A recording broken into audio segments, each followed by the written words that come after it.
conversation of in vitro fertilization is becoming increasingly common. More and more people, including celebrities like Tamron and Chrissy Teigen, are opening up about their journey with IVF.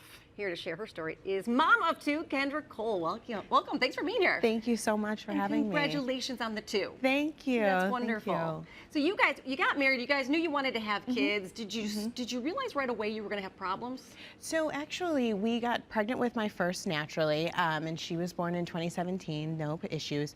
But through newborn screening is when we learned that she had sickle cell disease. And so the first thing that we did was we researched the disease, but then next we tried to see is there a cure. And the only way to cure sickle cell disease, while it's not a universal cure, is a bone marrow transplant, and typically you have to have a match. So when we looked at the National Bone Marrow Registry, saw she didn't have a match, our next step was a sibling match. And so we knew that we wanted to have more children, and the only way to ensure that our other children wouldn't also have the disease would be IVF. Okay, so you guys didn't even go into it with having problems getting pregnant. It was more of like we are trying to find out exactly how our baby's going to be. Correct, okay. Yeah, and sickle cell disease, there's a lot of lifelong complications. You know, the red blood cells get stuck in the blood vessels, and so it causes a lot of pain, a lot of frequent infections, you know, stroke, even death sometimes. So for us, you know, we wanted our daughter to be able to, you know, climb mountains and be the president or anything she wanted to be without having those limitations. So for us, that was the best decision for our family. So we had kind of a similar story where we had our first naturally, and then the second time we struggled. So we went through IVF as well. For my other two boys, my twins were IVF. So I feel your pain because this is not an easy decision financially to make, and then to emotionally go through all the hormones and the shots, and then the the retrieval, and then the transfers, and this and this. And I don't think people realize how involved it is. Yes, and I don't think that people also realize the time frame. I mean, like for us, we were fortunate that our journey only was a year. So we started in January of 2018 and we got pregnant in December. And so my daughter actually, Rain, was just born on August 21st. But you know, it's extremely emotional.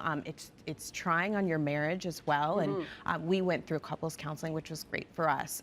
But you know, sometimes it takes years for people, and you know, from the thousands of dollars to hundreds of thousands of dollars sometimes. And so there's a lot of misconceptions about IVF, but it's really important that women know that they're not alone.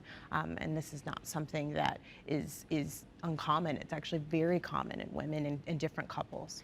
And I find too, since having gone through it, you meet so many more women that have done it, and some of the stories from these people, I feel so bad, who've done round after round after round, and it's financially so expensive. I know, like my husband's insurance later started picking up some IVF, but at the time didn't, so we had to use our savings. Yes, and we have a similar issue. So fortunately our insurance plan covered the fertility treatments, but for the genetic portions, we're actually still in the process of appealing that with Blue Cross Blue Shield of Illinois, because they said that it wasn't medically necessary to genetically test the embryos, even though our daughter is affected with the disease. So I mean, and that's been over a year.